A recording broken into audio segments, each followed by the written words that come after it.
We're in Spain when the lockdown hits. We've got the boat in the yard and we're told that we can't move. And so the family who set away to escape the rat race and live a life of freedom, travel and adventure, here we were stuck in a yard. But just for the record, we did actually sneak out.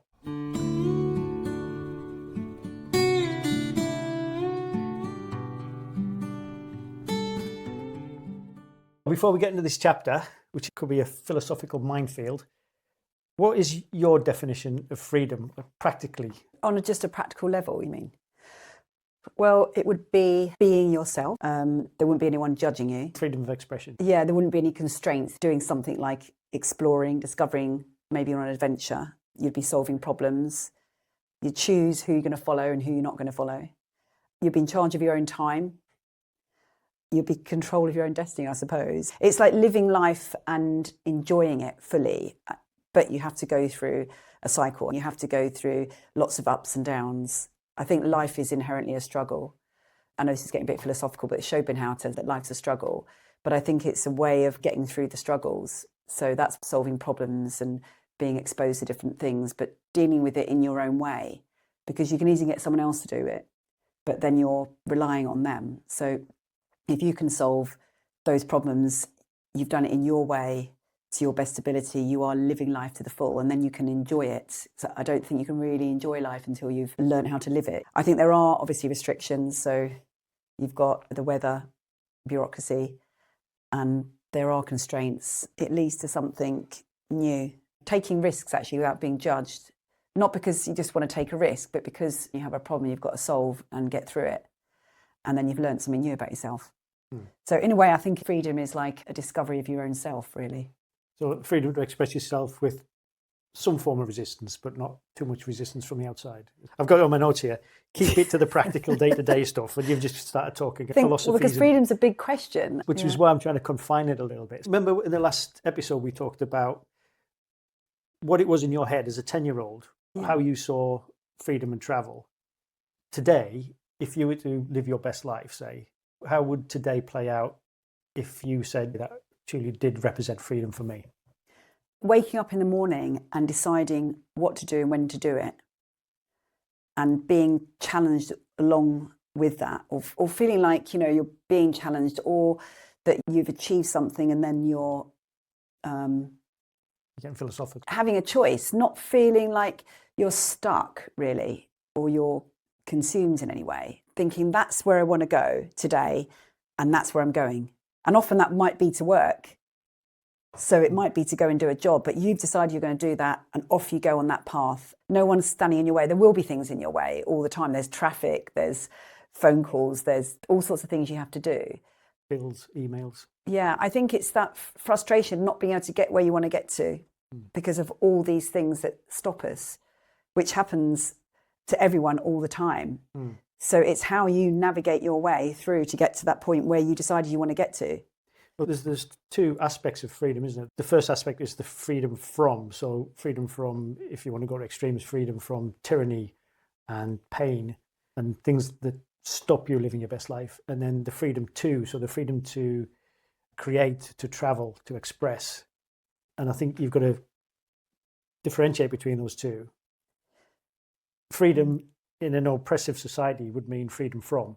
Definitely. So you've got whole societies that are stopping people do what they want to do. Like they can't even go out the door. But sometimes it's even more subtle than that. It's restricting your free speech or restricting your movement. A cultural In wheelchairs, for example, their ultimate freedom might just be able to get from their house into a car and drive somewhere. It can be at any level, but I think it's making a decision to do something and then being able to do it. We're going down that philosophical cul-de-sac again. Because it is philosophy. But is it though? That's the thing. We'll come on to that later. Okay. If you ask me to think of a day that represented freedom for me, practically, yes, it would be freedom to create. I'm never more happy than if I'm just making stuff, whether it's furniture or writing or doing something creative. And then eating. I love eating, as you know. I'm a big fan of big family meals, sitting around the table, lots of chaos, good food, and then a long walk. Why is that freedom to you? I don't know. What, you feel free when you're eating a meal with a family? Yeah, it's weird to say that. I don't would know it be where that if comes I from. made you a meal that was stir-fry tofu? Would you feel free? No, I would feel definitely like I was being oppressed. Okay, so is it the type of food that you're eating that makes a difference? It does help. Well, it sounds like it's really important. It is important. Yeah. Yes. It's So kind of a visceral form of freedom, I would say. So if I gave you a choice of eating tofu with a close family and people that you love, Yeah. or eating a steak on your own, Yeah. what would be more freedom to you? Well, the tofu element would be the freedom from tyranny, okay? And the eating a steak on my own would be the freedom to eat what I wanted. But obviously, then you're missing out the communal aspect. So the two represent different parts of freedom. Okay, so you'd have different types of freedom. So being with people that you care for around a table, why does that feel free? I think it's community. Even though I love isolation and autonomy, there's also that family aspect. I think we're all social creatures at some level, even the most isolated person, the most off-grid person, unless you're some sort of Zen Buddhist. But why does it feel like freedom, though, to be with people that you care for? I think it's, you're surrounded by people you love and you trust. Okay. And somehow that feels liberating. Because they're going to look after you. Perhaps, and you look after them as well. It's kind of a two-way process. That's interesting, isn't it? Because the idea of it's really important to me to be around family and friends, but I don't feel a sense of freedom when I'm doing that. I think in the COVID era, when we were prevented from meeting up with our family, that felt very oppressive, didn't it? Do you mean when we're in that boatyard? I was thinking more that we weren't allowed to go and visit anybody. I'm not thinking of our particular situation in the boatyard. I mean, that was oppressive in itself, but people who weren't allowed to go to the funerals, visit parents in old people's homes. I can empathise with that, how people must have felt. But I always felt like, how can you break the rules? Because we're in a lot of situations where we sometimes could get around the rules. That was kind of exciting. It's like, wow, we really are free here because we found a way to get around it. That's why I think you need those struggles and those challenges to show that you actually do have freedom. Yeah, I know what you mean. Like, it doesn't matter what is happening, there is a way around it. This is not without thinking of those people that are in a situation of war and so forth, where it's a lot more difficult to find a way around it. So without taking that away, you can sometimes find ways around it. Even if people in those situations are finding ways of sharing food, that must give them a sense of empowerment as well. Even in the tyrannical regimes or really bad situations, people do find that small element of freedom. I don't think I've ever been in that situation where I've been locked up or because of a war or because of a corrupt society. I've ever been fully restricted. Do you think it's something about a sense of control over your environment and your life? Because even in quite tricky situations, if you can manifest that feeling of control, even if it's in a minor way, then you do feel more free. Yeah, I think that's really, really important. It's about making decisions. Making a decision and following through with it is what freedom is, I think. It doesn't matter how big or small that decision is, but I think that's why you go through that stage in life at the age of 2, where you start to learn what it's all about, because you're constantly saying no. The terrible twos. It's really important, though, because it's initiation. Otherwise, you just feel the opposite with shame and doubt. We're heading down that philosophical... No, that's developmental theory. We really are going off track now, aren't we? Yeah. Let's try and bring things back on track. In the book, I did write about the cosmological chaos, but let's try and bring it back a little bit. When you were on the boat, what did freedom feel like day to day? I think the idea on the boat, probably captures a lot of people. You have this vessel and it's your vessel, you look after it, and it is containing you and all your family, and it's on the hook. You anchors down and you're just swinging around with the wind. And you decide when you're going to pick up that anchor, assuming it works. It's so annoying when it doesn't. Freedom to get your screwdriver and your spanners out. Yeah, you can go and fix it if it doesn't work. So you bring the anchor up and you hear that chain rumbling up, and one of the kids is on the front, they're operating it, you're on the helm, and which way are you going to drive? So this is where I find it really fascinating, because it represents life. So firstly, you're only going to go if the weather's good and the wind's blowing in the right direction. So that's your kind of constraint, but that's just natural. It's like, this is the way we live. We've got wind. You're not going to go straight out of there's a reef. So you're going to have to navigate your way around the reef. This is all the things that happen in life. And then you decide you're not going to drive. You're going to put your sails up and go with the wind. So you turn the engine off, put your sails on, and it's all quiet. And the wind's blowing and taking you in a direction that kind of where you want to go, but it might not be when because of the weather. So you've got to deal with a few little struggles there. And usually you complain when you get there, don't you? The wind was either too much or too little. And that's life. But you got there in the end. Drop your anchor. You decide where you're going to drop, who you're going to drop with. There might be some friends in that next bay. There might be something exciting on, you decide which spot. And the great thing about sailing is you can go to so many places that nobody else can get to. You might be one of the first people that went there. How does that feel? It feels so empowering, doesn't it? Like you've decided to go here. There's no one else around. You don't like it, you leave again.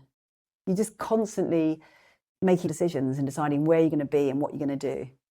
Yeah, I think you brought up a good point there. That the sounds that represent freedom for me would be that sound of a chain, which is something you wouldn't naturally put into the definition of freedom. But that sound of the chain coming up and the sound of the engine switching off, that kind of puttering sound that diesel makes before it actually cuts out. And then that creaking as the boat heels over, as it catches the wind. These are all really evocative sounds. Yeah, and it's getting you somewhere you want to get to, getting you to your destiny, if you want to bring philosophy back. But it is, and it's the moment where you're in tune with all of those restraints, actually. But it's actually helping you get there in some ways. It's either in tune or not in tune. And that's why I think you can have a good sailing day or a bad sailing day, because are you in tune with the adversity or is it going against you? Often they're a long journey, you end up arriving in the wrong weather. I always remember going to Australia and trying to get up that channel. This wind was against us and the big swell, and just thinking, this is so wrong. We're fighting. And then we made a decision, we're going to navigate through the reefs, just like Captain Cook did. And so off we go. We didn't even know how well these reefs were marked, but off we go. And it was our decision. We were taking a bit of a risk, but we found a way around it. And it's the highs and the lows all the time. That feeling of fighting against it and then serenity. What did freedom feel like you from day to day then on the boat? I think if we go back to that freedom from and freedom to, it was definitely freedom from maintenance. Once that was kind of in the bag, then it was the freedom to... I liked just being on the boat and everybody was doing their own thing. The kids would be off paddleboarding or something and you'd gone off to the beach, and I could do a bit of writing or just sit and think or listen to a podcast. Going out for those walks, those hikes we did were fantastic. When we saw a mountain and we just had to conquer it, that really felt like intrepid, adventurous form of freedom. But I think it was just the simple things like sitting on a boat, waiting for the sundowner, 6 o'clock. Yeah. The maintenance was always a big thing for you. Big block for me, yeah. Those things that get thrown at you, all the challenges. I felt like you're always fighting it. The more you hated it, the worse it became. And I think it just got bigger and bigger and bigger until you never went to face it again. I was never free from it. I always felt when there was no maintenance, I was just waiting for the next maintenance issue to crop up. Because you were dreading it, weren't you, so much? It's not that I don't like fixing things. I do like fixing things, but it was just the unpredictability of it and realising that because of our isolated lifestyle, if I needed a spare part or I needed to have something flown in, I wouldn't be able to do it. Even though it sounds a creative solution, how are we going to turn this sardine can into something that will fix the windlass? How are we going to turn this beer can into something that will fix the water pump on the engine? All the things which we did, I just felt I was fixing something. I didn't feel like I was creating something. You like creating. You'd rather be writing than fixing something. I prefer creating something from scratch. But that's the thing, you can write what you like. There's no constraints. No one can stop you. That's not entirely true. There are lots of constraints. Yeah. The more constraints you're given, I think, the more creative it can become. What do you mean? Give me an example of a constraint in writing. You might have a word count, or you might have to write it in a certain voice or for a certain audience. But the knock-on effect of not following those rules isn't as serious as the knock-on effect of not being able to fix a certain part of the boat. The consequences of making a mistake were far higher. Maybe the opposite of freedom is responsibility. So I think the responsibility of not doing the word count isn't really a big deal, is it? Like, who cares really in the end? But the responsibility of not fixing the boat was massive. It affected all of us. So it was a big responsibility. I think once people accept that you've got responsibility in life, then maybe it becomes easier to be free, because you have to think, well, I've got all these responsibilities I've got to get done. And then once I've done them, then I can carry on my path again. Because responsibility is about yourself, but it's even more tricky when you've got other people. But with responsibility comes an aspect of control and power as well. And so maybe that is another form of freedom. I don't know. Anyway, we're going philosophical again. No, but it's interesting. I know it is, but, we've got limited time on the podcast. Yes. We can talk about it later if you like. So riffing off that a little bit, when you said you came back to land, you felt you had more freedom and fewer constraints and more autonomy, but somehow it felt a little bit thinner than the freedom that you had on the boat? Well, I think the freedom I got more was to pursue again my path. On the boat, we were one big family unit on one vessel, and very much we had to be in tune with each other. Getting off the boat, there's one dinghy and otherwise you swim. Everyone had to be in the same timings, and that was tricky. When we're in a marina, it's easy to just get up and walk off the boat. You didn't have to wait for everyone else. And if someone's moving faster, then you have to slow down. And I obviously, I move quite fast. I could choose whatever I want to do when I got back and just pursue it and see if it works, see if it overcomes some of the things that need overcoming. So that's why I got my greater sense of freedom since I got back. But it's not so adventurous. Going out on a boat, we're all taking a big risk. Even though you're doing the maintenance, I'm very much part of that in logistics as well. Right, everything's tied in, isn't it? Yeah. I was always thinking backup plans, constantly in a network of people that might be able to help us, and thinking if that doesn't work, what do we do? So we're all in it together, really. And it makes it obviously so much more incredible when you get through those barriers, which is what I've later felt like about some of the maintenance jobs, some of those big jobs, thinking, well, if we can get through this one, imagine what it would feel like after. Imagine the reward you get when you've overcome that thing. So you don't get such big challenges here, or we're all waiting for someone else to solve our problems here. And in some ways it's a bit frustrating, because screen time, I'm going to bring that in again, how to solve the problem of our children spending too much time on their screens and not being productive. We try, but because everyone's doing it, it's like a drug that everyone's on.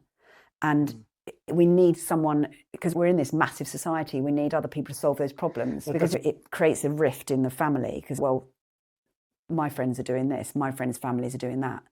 And it was easier, again, in smaller communities to create your own destiny. I think that's one of my least favourite phrases is, why doesn't somebody do something about this? Potholes, why doesn't somebody do something about this? Kids on screens, why doesn't somebody do something about this? Whereas on a boat, you can't even say that.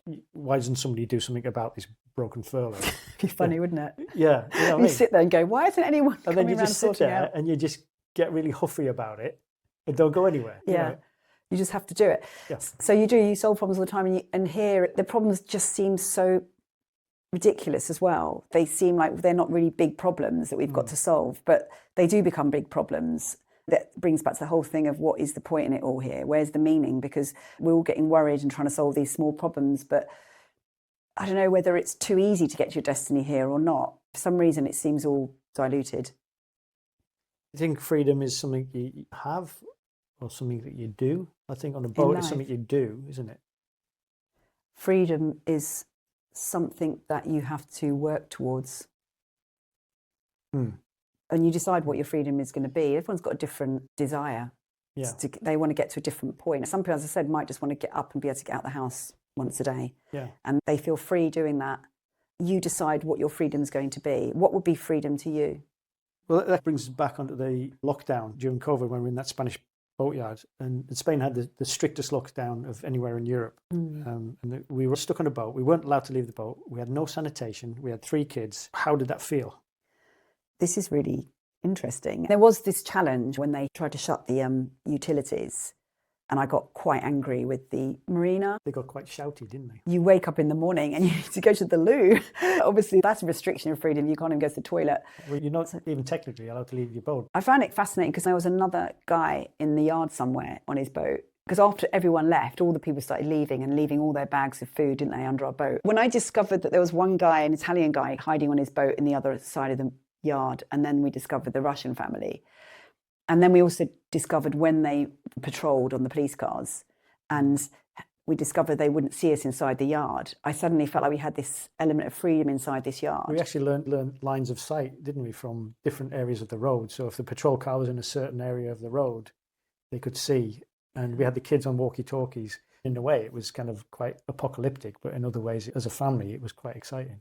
Yeah, and then the kids sort of meeting up under the cover of the boats, and they used to go and hang out in the yard, and it felt more free than the other people on the pontoon because they weren't even allowed to get on the pontoon and do exercises. Yeah, where our kids were running around the yard. So within this wall, we had freedom. But it was the world's most dangerous playground, really, because of the acid and blades. They used to get a few injuries, but it's still freedom, though. It was freedom to muck about and do what you want. Well, it was also the freedom from having to socialise as well. We got a lot of work done on the boat. Yeah. Because cruising is, by its very nature, a very sociable thing to do, particularly when you're in Anchorage or in the marina.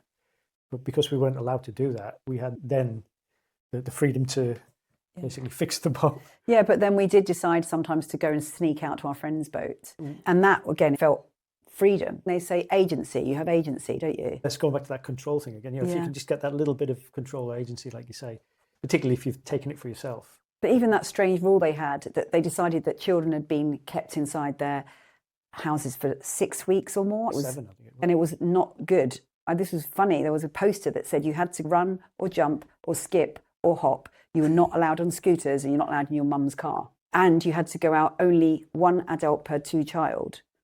So we weren't allowed to go out as a family. And that kind of felt funny, and we felt like we were breaking the rule because we'd walk one in front of the other. I'd walk in front with 1, you'd walk behind with 2, and we felt like we were breaking the rules a bit. The whole ridiculousness of the situation actually meant it was funny, and that kind of broke the tension. Are you running? Are you skipping? Yeah, it's like, hop! Yeah, it was ridiculous, but it's like those moments where you feel like you're kind of blending into the rules and following them, but you're not really, because you don't really take it that seriously. So the second lockdown, we were kind of transitioning between different countries. We ended up back in the UK, our home country, which ironically was probably the worst lockdown that we experienced because we were stuck in a house for 8 days, which felt longer than the 7 weeks in the yard. Do you remember that? A 2-week window where we were flying back out to Curacao. And for that 2 weeks, 8 days of that, we had to stay in the house. And I had a phone call every day from the authorities to make sure that we hadn't moved. Yeah, we had to stay in the house. In quarantine. I think a lot of it is about making the best of it. If you've got these constraints and these restrictions, everyone found their bubbles and ways of making the best of a bad situation. I was trying to think of the one time, if I could take a snapshot of what freedom was on the boat, I think Ratua Bay in Vanuatu kind of did that for me anyway. I don't know if it did for you. But it was a sheltered bay, a beautiful reef, crystal clear water, other families at anchor around. There was no infrastructure for miles, and more importantly, there was a lovely little beach bar as well. To me, that was idyllic, and that's almost what I had pictured all those years ago when I was in Leeds, when I thought, what do I want to do when I retire? And I had this picture of a boat anchored outside an island. When you were a girl, 10 years old, drawing a picture of a boat on an island, was that what you had in mind? I mean, I was more lying on a hammock with a dusky maiden at my beck and call in my dreams.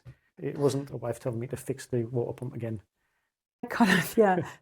It was somewhere tropical, clear water and beautiful marine life. Nature is the big thing, really. It was amazing turtles there, weren't there?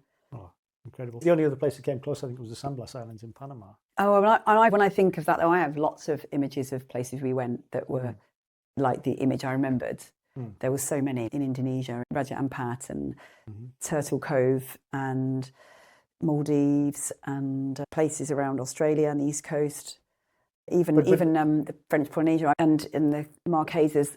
Lots of places remind me of that wonderful little bay, not many people, maybe none, and a rainforest, nature, serenity. It's that lovely feeling of coming into a bay, and sometimes it's nice to have a few boats around just for reassurance because they've already kind of set up the beach fire. For you, it seems to be more about safety and stability, isn't it? And a nice meal that's not tofu. Why not? But then I suppose it's because maybe once you've overcome all the challenges, then you can feel safe to pursue what you want to pursue, which is probably sit down and write, isn't it? I think that's when I'm at my happiest. Yeah. Yeah. Definitely. So you need to get rid of all those challenges of getting there, and then you can do it. Yeah. I mean, you probably just need a writer's retreat somewhere, don't you?